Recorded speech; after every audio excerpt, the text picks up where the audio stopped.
Good morning, everybody. Happy Tuesday to you. I'm Rob Evans, and welcome to Daybreak Plus. We're recapping all the local news you may have missed overnight, and then we're going deep into the topics that actually matter to you. And we begin with what matters to a lot of us right now here in Central Texas, talking about the measles outbreak continuing to grow in our state. Today, the state health department will release a county-by-county breakdown of new cases. Now, as of yesterday, officials reported 158 measles cases in this outbreak, which is concentrated mostly in West Texas.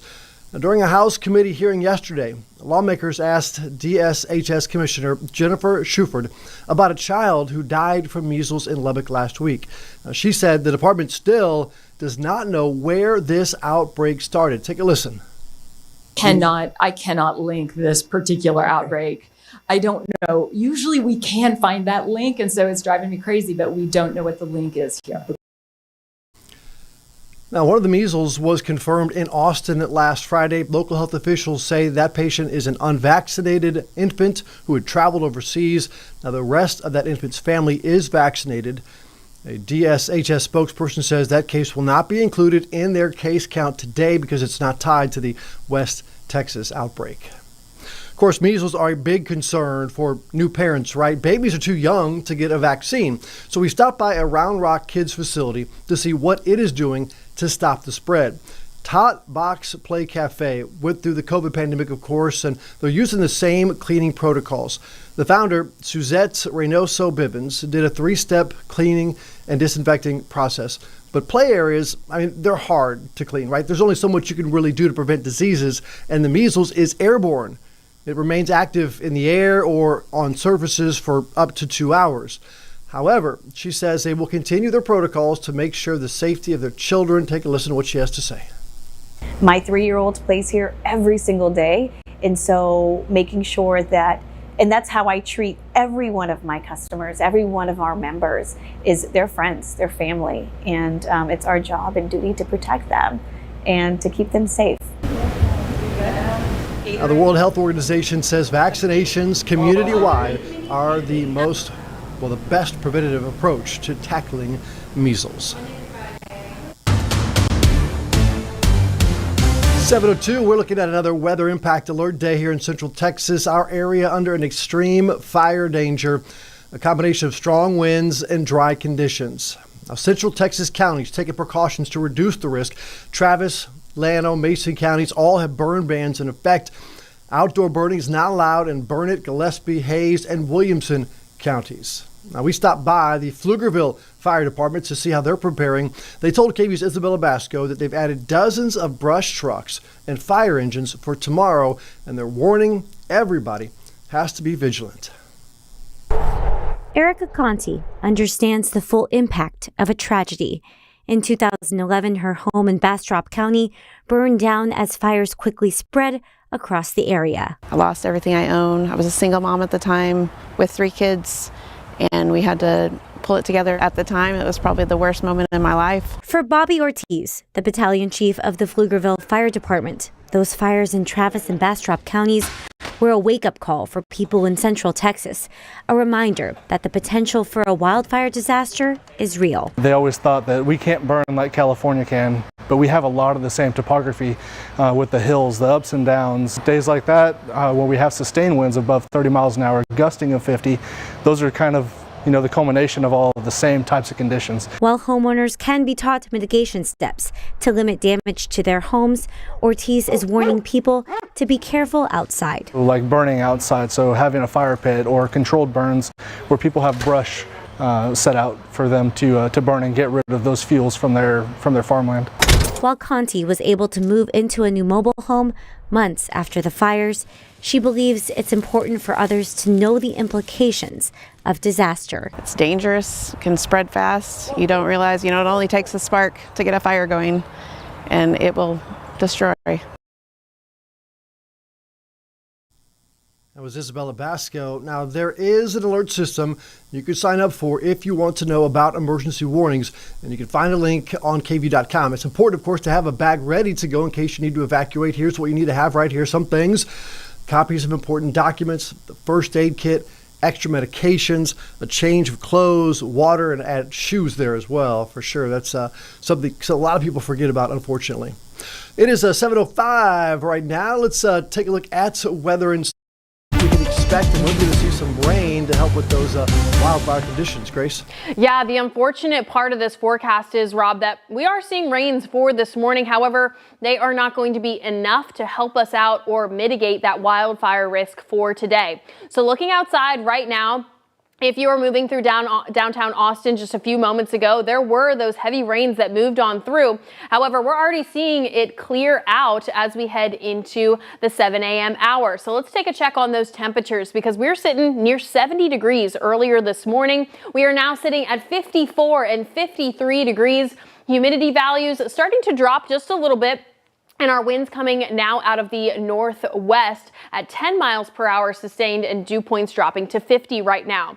Our dew points and our relative humidity are going to continue to drop as our winds continue to increase for today. Now, this is all going to happen as that cold front continues to move off to the east, upwards towards Dallas. Make sure you're checking on your friends and family, because they are dealing with severe weather all across their area this morning. They've got a tornado watch in place, and all of these little orange boxes that you see that extend all the way into Oklahoma, those are severe thunderstorm warnings. So they are really going through it this morning, and they still have a little bit of time to go before they see that risk for severe weather really dwindle down. So now just, the Dallas Metro actually cut out of that. As we shift towards the rest of this morning, that wet weather will be moving over towards Shreveport and areas of East Texas. Now, thankfully, also here in Austin, we are not a part of that major severe weather outbreak, but we are seeing some wet weather. So mainly what we're doing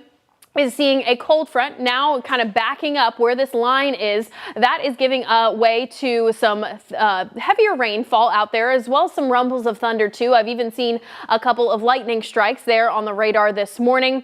And of course, that is going to usher in the very gusty winds behind it. As it's moving through, we're reporting anywhere from 46 up to 52 mile per hour wind gusts as that cold front shifts off to the east. A little bit of a break in wind flow right now out towards the hill country, but that's going to pick up in time as we head towards the latter half of this morning. So right now, 7 a.m., we're starting to see those drier conditions sink into the hill country, and wind speeds will be picking up here in the near future. 7 a.m. temperatures, you can see the drop in temperatures as well out towards the hill country. Mason at 50 degrees, 52 in Llano, in comparison to the 70-degree temperatures we're seeing in Giddings as well as LaGrange. As we head through the rest of this morning, those relative humidity numbers are going to drop significantly, forecasted between 5 and 15%, which is one of those categories for our humidity values that is going to be one of those ingredients for our extreme fire danger today.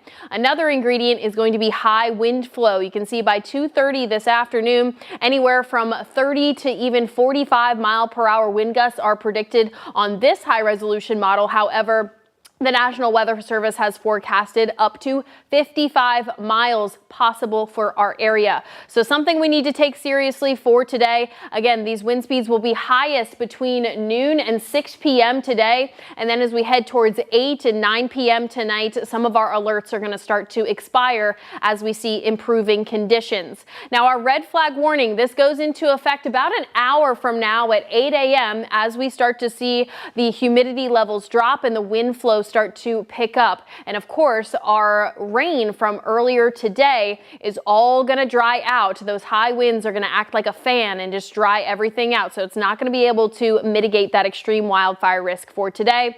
Another alert that we have in place is our wind advisory, as well as a high wind warning that extends from Mason County all the way into the Texas Panhandle. That is a rare warning. They do not issue that a lot of the time. That is the type of warning that was issued before for the Pacific Palisades fire in LA just a few months ago. So something we need to take seriously. Again, the extreme fire danger all across Central Texas for our Tuesday. This has not been issued for a few years now that we've seen such an extreme forecast. So you want to be prepared for today. Have your evacuation route in your mind and make sure that you have a go bag ready for today if you do think that your neighborhood could be succumb to a wildfire, because any sort of spark that happens out there will, take off in a flash. All right, the next 7 days. Today is the day to be weather aware with our weather impact alert in place all day today, improving conditions as we head towards the middle and end of the week.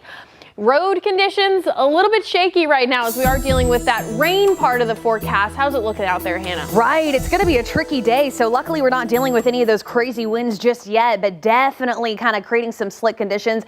And we've got some backups to talk about. So per usual, we're already feeling that in your Slaughter Lane, moving through Bluff Springs and coming into the Onion Creek area. And then take a look at North Austin too, kind of a molasses speed really on both sides of the highway coming or going from North Austin today. And we actually have 9 different crashes, so kind of area-wide slowdowns now. It was a really quiet morning, but then those rains moved in and really caused all kinds of problems here. So like I said, backups all the way up from Kyle through Buda into the downtown area, and then a couple new crashes popping up across the map. You can see here in Jollyville, things are kind of clogging up, really coming or going on 183, so might need a little extra time there. We do have that crash at Duval Road, and looks like we have a new one on Lewis Henna as well. So like I said, kind of just all across the map here.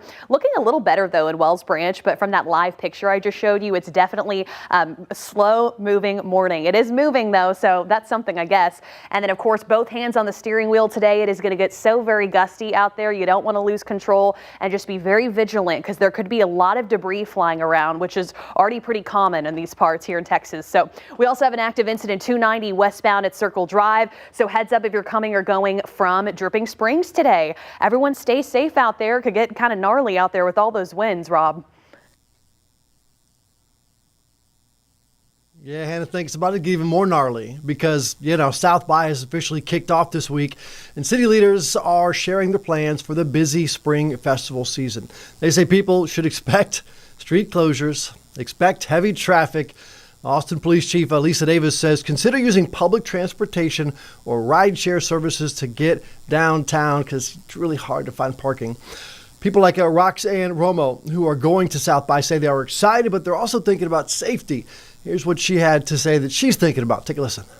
I think the biggest concern, is mainly just the safety, right? Just increased security. It's a big event. We have tons of people coming all over the world. So safety is always a big concern. Now, city leaders said they don't think the measles outbreak will be an issue. South by organizers will follow the health policy implemented since COVID. And this morning, Willie Nelson's annual 4th of July picnic tickets will go on pre-sale. This event's happening in Austin at Circuit of the Americas. This year's 4th of July concert will feature Willie Nelson along with Bob Dylan and others. The pre-sale for tickets starts at 10 o'clock this morning. Got about 2.5 more hours to get ready for that.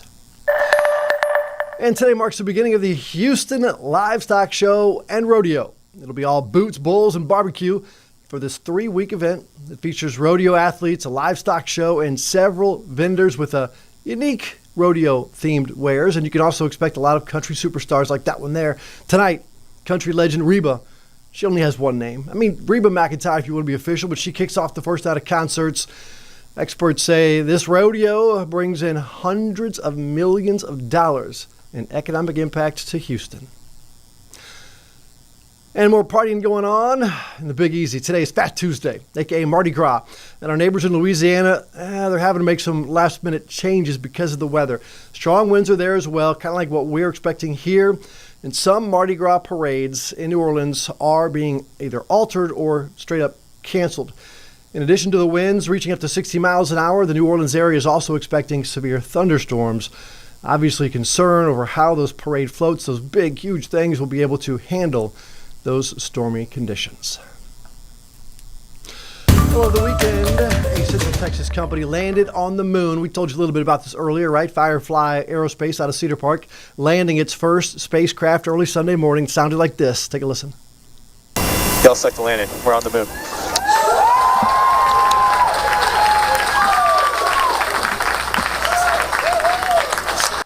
Party in Cedar Park there. Blue Ghost brought a fleet of NASA instruments to study the moon's environment. Teams watching from the mission's operations center in Cedar Park as the spacecraft went down onto the lunar surface. And we sat down with one of those team members last week as it prepared to touch down. And joining us now to talk even more about this exciting time is Kevin Schulte, the Firefly Future Systems Architect. Kevin, good morning. And you're not on the moon right now. You're not flying around the moon. You're right here in Central Texas, huh? Yes, sir. I'm here in Cedar Park, just north of Austin. How exciting is this for you guys to be such a huge part of what's going on? I mean, not just around the country, but universally. Like this is it's incredible to me to even think about it. 250,000 miles away. It's tremendous. I mean, it's an honor. It's a privilege. It's incredible to be trusted by NASA to take on a mission of this nature. The Firefly team, of course, is just giddy like children, getting to engage with the universe in a completely new way for a whole new generation. It's hard to describe. Can you kind of boil down in layman terms, because obviously y'all are, rocket scientists, but what it is that you all are going to be doing and what your spacecraft, your lunar lander will be doing coming up here in the next couple of days? Sure. So after we touch down really at the beginning of the lunar day. And because, the moon takes a month to go around the Earth, a lunar day is about 2 weeks long. So we get 2 weeks of daylight. And that's how long our mission will last on the surface. So we will get, 14 days of operations with payloads, doing experiments on the surface regolith, even looking back at the Earth with an X-ray telescope, looking at the Earth's magnetosphere and how it interacts with the sun. And after those 2 weeks are over, and the sun starts to set on our lander and we start to power down, we'll take a look at sunrise and see some interesting phenomena that we're hoping to capture on cameras with the sun elevating dust on the lunar surface. So is it solar powered? Is that why it has to be during the lunar day, or how is it powered? Yep, it's solar powered. So we're an autonomous vehicle. It's solar powered, and we live during the daylight hours. It's hard to take enough batteries with you to survive 2 weeks of total darkness, especially in abyssal cryogenic darkness. It's minus 250 in the shade, so that's a hard thing to survive. Wow. Yeah. Batteries go bad so quick here when it's like freezing. To imagine what it's like there. So how is this going to help your company in the future? Not just your company, but also, exploration in general. Yeah, so this is part of the Commercial Lunar Payload Services program from NASA, and this is a forward-leaning effort to bring commercial industry into deeper space exploration and prime the moon in general for a lunar economy. So the hope here and the great experiment that we're embarking on is building up the network of vendors like ourselves who can then go and create a sustainable lunar economy for NASA payloads, for commercial payloads, for sustained permanent presence on the lunar surface.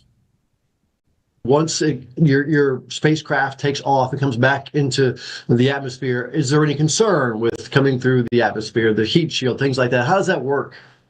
So this spacecraft is actually going to stay on the surface of the moon. So once it's there, it's going to be there for the rest of time. We expect it'll survive. I don't know, probably 40,000 years before it completely deteriorates, but it's there forever.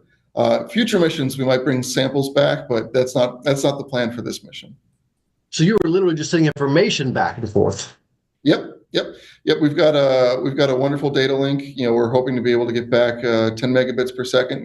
Good enough for HD live stream if we can manage it. How long will it live after those 2 weeks? I mean, does it die instantly after the sun goes down, or will it still stay up for a while? Do you still think you can still play with it for a while, or what?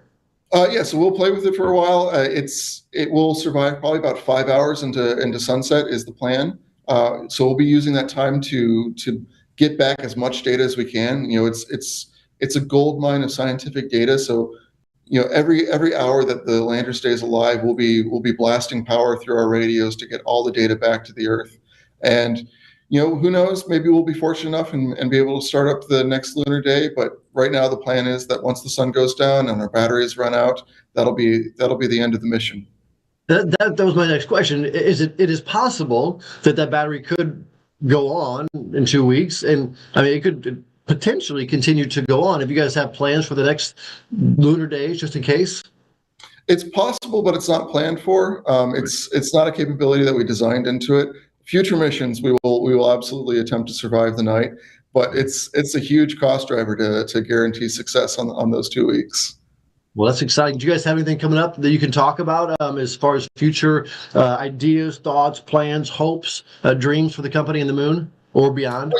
Oh yeah, I mean this is just the first of 3 missions that we're on contract with for NASA. So we've got another lunar mission going to the far side next year. So we'll be delivering a mission there along with a relay to communicate that data back. And then we've got a 3rd mission taking a rover to the surface in 2028. So lots of incredible stuff coming up. And then, who knows what the future of commercial space might look like on the moon, but I'm very certain that Firefly is going to be a leader in that.